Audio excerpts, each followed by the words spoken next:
À la une de l'actualité, un symposium régional sur la cohésion sociale et le vivre ensemble. Il est organisé depuis ce jeudi par le gouvernement burkinabé et l'ONG Dialogue sans frontières et vise à trouver des solutions au terrorisme dans le Sahel. Terrorisme toujours et le doigt accusateur de la majorité présidentielle pointé sur Djibril Bassolé.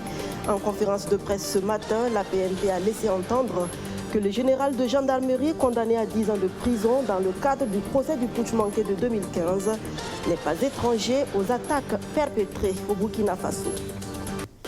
Et dans cette lutte contre le terrorisme, le pouvoir en place peut compter sur le soutien des organisations de la société civile.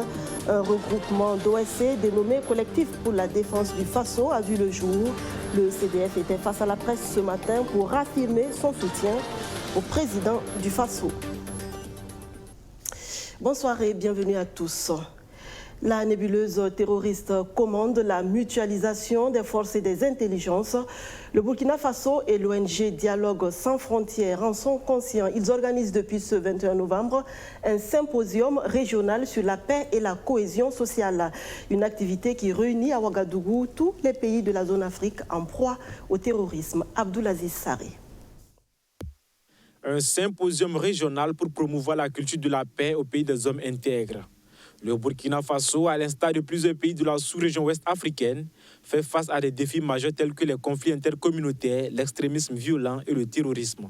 Cette rencontre se veut donc un cadre approprié pour recueillir des solutions vigoureuses et concertées. La présente réunion organisée par le gouvernement, avec l'appui par le gouvernement du Burkina Faso, avec l'appui de l'ONG Dialogue sans frontières, vise à explorer toutes les pistes susceptibles de faire de la cohésion sociale, non seulement un principal vecteur de paix, de tolérance et de vivre ensemble, mais aussi un instrument de confiance mutuelle retrouvée. Dans cette œuvre gigantesque, la contribution de tous les fils et de toutes les filles de notre région est attendue. La communauté internationale, que je salue et que je remercie au passage, doit également participer à cette mobilisation de nos États et de nos peuples. Cohésion sociale et vivre ensemble, c'est le thème choisi pour ce symposium régional. Ayant les mêmes défis sécuritaires, les pays membres du G5 Sahel prennent part à cette rencontre. Chacun d'entre eux devra apporter sa part de réponse à la problématique de l'extrémisme violent afin de vaincre le terrorisme dans le Sahel. Ces pays ont aujourd'hui les mêmes réalités, vivent les mêmes difficultés, qui sont que, entre autres, les attaques terroristes que nous enregistrons tous les jours, l'extrémisme violent, la radicalisation, les conflits intercommunautaires. Donc, vraiment, à un moment donné, il fallait que nous, on s'arrête, qu'on réfléchisse ensemble au niveau de cette sous-région pour voir comment mutualiser nos efforts pour essayer de renverser la tendance. Donc, c'est dans ce cadre-là que nous avons décidé, en tout cas, de nous retrouver ensemble pour échanger sur ces thèmes. 72 heures, c'est le temps que va durer cette rencontre du donner et du recevoir. Elle sera animée par plusieurs activités telles que des ateliers et des panels.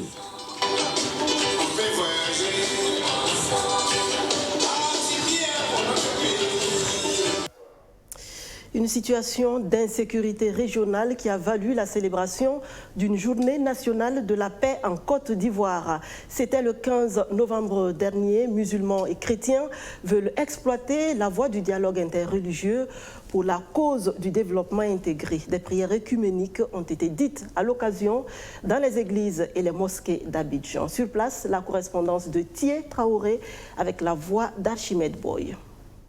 Des accolades, des mains levées comme pour implorer les faveurs divines. Chrétiens et musulmans ivoiriens prient pour la paix en cette journée nationale de la paix. Le cadre choisi, la paroisse Saint-Jacques d'Abidjan, Cocody, où l'archevêque d'Abidjan invite chrétiens et musulmans à l'amour du prochain. Tandis que le monde dit représailles, le Christ, lui, nous commande d'aimer. Il nous invite à extirper de nos cœurs la rancœur de la vengeance. Fils et filles de Côte d'Ivoire, écoutons le Seigneur dire à chacun de nous: mon enfant, ne te laisse pas ronger par le désir de vengeance. L'imam principal de la mosquée du Plateau saisit l'occasion pour dénoncer la nébuleuse terroriste qui frappe dans la sous-région. Pour El Hadj Cissé Djigiba, cette idéologie n'est pas celle de l'islam. Le terrorisme détestable qui menace la sécurité des personnes, aussi bien en Orient qu'en Occident, au nord ou au sud, répandant panique, terreur ou pessimisme, n'est pas dû à la religion, même si les terroristes l'instrumentalisent, mais c'est dû à l'accumulation d'interprétations erronées des textes religieux. Les leaders religieux se sont ensuite retrouvés à la grande mosquée de la Riviera Golf. Ici, également, des prières ont été dites en faveur de la paix en Côte d'Ivoire. Le même message est livré cette fois-ci par Monseigneur Salomon Lesoutier, évêque de Yopougon. Pour le ministère en charge de la cohésion sociale, cette action vient à point nommé au regard du climat social tendu. La violence verbale commence à monter et alors que la violence verbale précède la violence physique.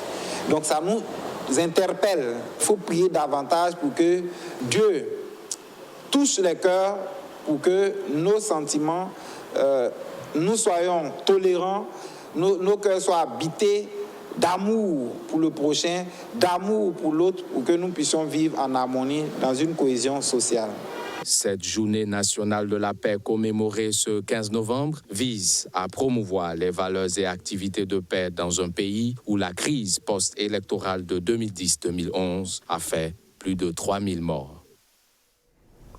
Au Burkina Faso, Alassane Balaza Condé embouche la même trompette de la recherche de la paix et de la cohésion sociale. En campagne d'apaisement du climat social, le président de l'Assemblée nationale effectue une tournée auprès des partis politiques d'opposition. En visite hier à la nouvelle alliance du Faso, il l'a appelé à l'unité nationale. Alexis Belemnaba, Madina Siounou. Une visite de courtoisie avec des questions de fond. Au menu des échanges entre le président de l'Assemblée nationale, Alassane Balaza Condé, et les responsables de la nouvelle alliance du Faso NAFA, il est question de la contribution des élus de la NAFA au travail parlementaire, de la nécessité pour les différents acteurs d'agir à l'unisson pour la promotion de la cohésion nationale, mais aussi de l'ancrage de la paix au Burkina Faso. Une occasion pour le président du parti d'évoquer une fois de plus le cas de la santé du fondateur du parti. La nation est la seule qui nous unit fondamentalement et pour laquelle personne ne peut renoncer. Parce que sans la nation, on ne peut pas parler de vie politique. Et donc par rapport à sa santé, nous souhaitons, comme on l'avait fait au niveau du dialogue politique, et que les plus hautes autorités tiennent compte de son état de santé et qu'on lui permette de se soigner. Parce qu'il n'est pas condamné à perpétuité et il y a un appel qui est en cours. Et donc, je pense que s'il y a la bonne volonté, on doit être à mesure de lui permettre d'aller prendre des soins à l'étranger. Le chef de l'État est garant de l'unité nationale et il est le premier magistrat du Burkina Faso. Et nous sommes en droit de penser qu'il peut apporter sa contribution au dénouement de sa situation. Pour le président de l'Assemblée nationale, il est temps de se mettre à l'unisson pour l'intérêt supérieur de la nation. Nous avons échangé ensemble autour de la situation nationale où il est question que nous puissions nous mettre ensemble, faire valoir le vivre ensemble pour qu'ensemble nous puissions construire notre cher Faso. Vous savez très bien que nous n'avons pas deux Burkina Faso, nous n'avons qu'un seul. Et j'ai dit, c'est parce que le Burkina Faso est en paix, entre guillemets, que nous pouvons en tout cas parler de politique, de majorité, d'opposition, ceci, cela, nos petites bagarres. Et comme il l'a dit, ce qui nous unit ou ce qui doit nous unir au Burkina Faso dépasse ou doit dépasser ce qui nous divise. C'est l'occasion pour nous de communier ensemble, de regarder, de voir dans la même direction. Et comme je l'ai dit, quand il est question de l'intérêt supérieur de la nation, les uns et les autres s'avisent et on va dans la même direction. Cette visite à la nouvelle alliance du Faso entre dans le cadre d'une série de visites effectuées par le président de l'Assemblée nationale.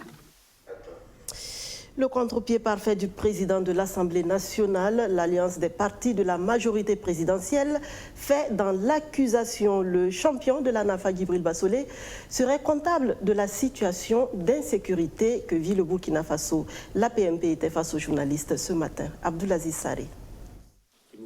Les premiers responsables du parti au pouvoir semblent bien renseignés sur les auteurs et les commandités des actes terroristes qui frappent le pays depuis environ 4 ans. Après Simon Compaoré, président par intérim du MPP, qui dit connaître l'identité des auteurs des attaques, c'est Clément Sawadoro, un autre cacique du pouvoir, qui y va de ses révélations. Le deuxième vice-président du MPP accuse Djibril Bassolé d'être de connivence avec les terroristes. Le Tchad, la Mauritanie, le Nigeria, le Cameroun, pratiquement tous nos pays sont en but à la question du terrorisme. Nous partageons cette guerre-là. Mais en plus, il y a une autre guerre qui est celle de la déstabilisation, comme nous l'avons toujours dit, qui est réelle et que personne ne peut nier. Bon, souvent, quand nous en parlons, on nous dit d'amener des preuves. Enfin, celui qui demande les preuves là, n'a qu'à aller demander à Djibril Bassolé, parce que lui, il a certainement la liste des terroristes qui devaient contacter pour organiser les choses. Ça, au moins, c'est de notoriété publique. Dans plusieurs régions du Burkina Faso, la psychose règne encore. Mais la fin du calvaire n'est plus loin selon l'alliance des partis membres de la majorité présidentielle APMP. La peur est en train de changer de camp. Nos vaillantes forces de défense et de sécurité commencent à prendre le dessus sur les forces du mal par des victoires constantes qu'elles engrangent chaque jour. Cependant, l'arbre ne doit pas cacher la forêt et il est évident que la lutte sera longue et acharnée. C'est pourquoi nos forces de défense et de sécurité ont besoin de toutes les synergies de tous les Burkinabés qui devront faire corps avec elles par un appui et un soutien inconditionnel afin que par nos efforts consolidés, l'hydre terroriste soit bouté hors de notre pays. En ce qui concerne l'appel du président du Faso au volontariat pour appuyer les FDS dans les zones de conflit, l'APMP réitère son invite aux populations, notamment les jeunes, à s'enrôler massivement. L'APMP exhorte par ailleurs le gouvernement à faire diligence dans l'opérationnalisation de cet appel pour ne pas laisser estomper la mobilisation et l'engouement qu'il a suscité au sein de nos populations. C'est pourquoi l'APMP déplore la myopie et les confusions péremptoires d'une certaine opposition et de certains de nos contempteurs qui, au motif de ne pas exercer le pouvoir d'État, estiment qu'il n'est ni de leur devoir ni de leur rôle d'apporter des propositions concrètes et idoines à la question sécuritaire. L'alliance des partis proches du pouvoir en place salue et félicite tous ceux qui font preuve de patriotisme et d'ingéniosité dans la recherche de solutions idoines pour la sécurité et la paix au Burkina Faso. Une autre conférence de presse en soutien au gouvernement et aux mesures annoncées par le président du Faso suite aux attaques terroristes de Bungu. Elle a été animée également ce matin à Ouagadougou. Mais un autre sujet, et non des moindres, s'est glissé dans les échanges avec les journalistes. Et le collectif pour la défense du Faso a dû se prononcer sur la question des relations tendues entre le Burkina Faso et la France. Kwame Hervé-Dapa. Face aux journalistes et quelques membres d'associations, 5 représentants d'organisations de la société civile formant le collectif pour la défense du Faso. Le CDF dénonce ici l'attitude peu amicale de la France envers le Burkina, au moment où le pays a plus que jamais besoin de ses partenaires pour bouter le terrorisme hors de ses frontières. Il est temps que vraiment nous pensions un peu les relations militaires entre la France et le Burkina Faso. Vous ne pouvez pas disposer de satellites, vous ne pouvez pas disposer de drones dans une partie de notre pays et des gens de l'extérieur viennent nous attaquer sans que nous puissions avoir des images. Ne serait-ce qu'alerter vraiment l'état-major sur vraiment les dangers qui se présentent à l'horizon. Et nous regrettons cela. Ces propos d'un des conférenciers va susciter une question des journalistes. Pourquoi le Burkina Faso n'apprend-il pas à compter sur ses propres forces? Vous pensez qu'avec les moyens que nous disposons, nous pouvons venir seuls à bout du terrorisme. Si nous pouvons le faire, alors que les alliés qui sont là, qui se disent alliés du Burkina Faso, qu'on rompe les relations. Si la France venait à partir ce que nous souhaitons et ce qu'elle ne voudra pas, nous serons capables, avec des amis sincères du Burkina Faso, de protéger notre territoire et de le défendre. La situation des relations franco-burkinabées connaît une montée de tensions depuis quelques jours. Elle frôle même la crise diplomatique au regard des dernières sorties du haut commandement militaire et du gouvernement burkinabé. Une position des autorités burkinabées dans laquelle plusieurs organisations de la société civile les avaient déjà dévancées. Dans un autre registre, le Burkina Faso célèbre ce 21 novembre en différé la journée africaine de la propriété intellectuelle et de la technologie. Journée de promotion des produits et services des entreprises burkinabées protégées par l'OAPI. Le pays place cette 20e édition sous le thème de la propriété intellectuelle et du changement climatique. Une invite aux acteurs du monde de la création et des inventions à aller vers des produits qui répondent aux besoins d'adaptation au changement climatique. Écoutons à ce propos le ministre en charge du commerce. Il est au micro de Rémi Lambert-Nébier. Notre pays a souhaité ne pas rester en dehors des commémorations. Et malgré les agendas serrés, nous avons tenu à matérialiser cette journée-là, même organisée en différé. Et le thème choisi cette année est lui-même évocateur, d'autant plus que c'est un outil qui va être utilisé pour aussi s'intéresser à des questions comme le changement climatique. Donc, inviter l'ensemble des inventions nécessaires à trouver et à développer pour pouvoir répondre à cette problématique. Comme vous le savez, notre pays est un pays à forte teneur en termes de culture agricole. Et c'est aussi à partir de l'agriculture que nous envisageons de faire l'industrialisation. Les changements climatiques ont un grand impact en tout cas sur la production. Ici, la propriété intellectuelle, sur les réflexions autour des inventions pour nous permettre d'apporter des réponses à ces questions, je pense que nous devrons accompagner ce genre d'activités. Nous devrons encourager les uns et les autres. La vie des centres montre aussi que de plus en plus les Burkinabés ont compris l'importance de protéger leurs marques, de protéger leurs innovations et de pouvoir se faire enregistrer pour ne pas que le fruit de leur travail soit récupéré par d'autres personnes à peu de frais, alors qu'ils ont mis beaucoup d'années à concevoir et à formaliser et à certainement trouver les meilleures réponses à des questions qui sont posées. Sur le terrain, les acteurs économiques renforcent leurs capacités.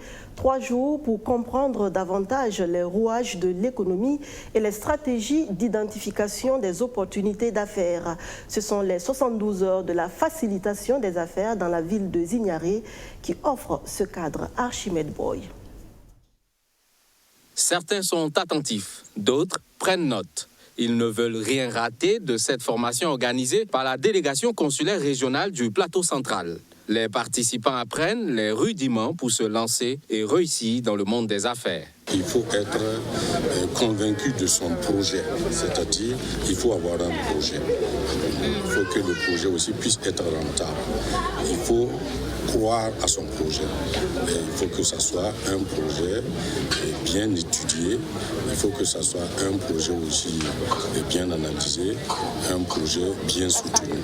Bon, le second aspect qu'il faut attaquer, c'est que en tant qu'homme d'affaires, quand vous avez fait des affaires, quand vous réalisez un projet et que vous avez des bénéfices, il faut penser aussi qu'il y a les impôts. Ne pensez pas que les agents des impôts sont là pour nous harceler. Non, ils sont là pour nous rappeler notre civisme, notre devoir. Les jeunes désirant entreprendre, les associations et groupements d'entreprises et les opérateurs économiques apprennent la loi des finances, la fiscalité des entreprises et les conditions d'accès au financement. Nous avons déjà financé des acteurs économiques, des gens qui avaient des projets. Et il faut dire que nous finançons à partir de 100 000 francs jusqu'à 5 millions. Et nous donnons ce qu'on appelle des prêts d'honneur. Les prêts d'honneur, c'est quoi? Les prêts d'honneur, c'est des prêts sans intérêt et sans garantie. Et nous ne sommes pas en concurrence avec la banque. Bien au contraire, nous aidons tous ceux qui sont dans le secteur informel à être formels pour après les accompagner vers les banques. Des remises d'attestations ont ponctué cette cérémonie. Les bénéficiaires ont exprimé leur reconnaissance à l'égard de la délégation consulaire régionale. Ces 72 heures de facilitation des affaires de Zignaré marquent le début d'une tournée dans le pays. Une tournée qui vise à offrir aux acteurs économiques des services de proximité en vue de bâtir une économie locale dynamique et prospère. La vie n'est pas une course et elle ne saurait l'être pour qui a foi en Dieu. Si vous êtes trop pressé, vous tombez dans le piège de la compétition, de la rivalité et de la jalousie. Vivez votre vie et ne soyez pas envieux car quoi que vous fassiez, c'est la volonté de Dieu qui s'accomplit. Très belle soirée sur BF1, je vous retrouve demain, Inch'Allah.